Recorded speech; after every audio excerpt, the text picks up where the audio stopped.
Welcome back. So now, Chris, you are the Chief Securities Officer for Bitland. And what would you say Bitland is as an introduction to us, to anyone who wants to know what is Bitland? So Bitland is focused on registering land titles onto the blockchain to ensure that the titles are protected and to go into areas that there is little tracking of land, to get those areas registered so then they can not only have a record of their title, but also have all the protections that come with ownership.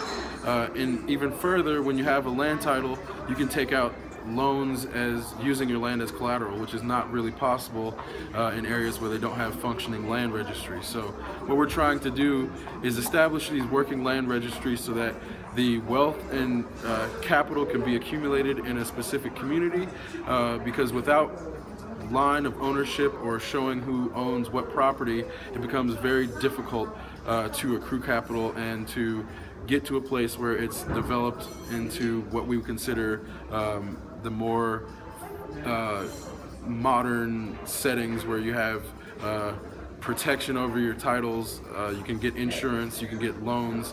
All those things come with having a functional land registry, and this is where what we're trying to do is establish the land registry so we can help communities build wealth.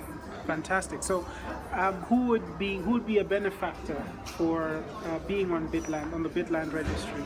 So, farmers that don't own their land and are using land that's being used but is not owned legitimately, farmers that are leasing, squatters that are live in places where squatters' rights exist. So for example, some places if you squat long enough, you own the property. So those people don't have proof of their ownership. So if they can then say all this time I spent squatting is now validated, then they can actually turn that land into something useful, because even if people are squatting on it without a legal title, the land is basically useless and defunct. So with someone transitioning a squatting residence to a legitimate residence, all of a sudden they can now do things with that property that they weren't able to before, even just knowing that it's their property. So a lot of times people are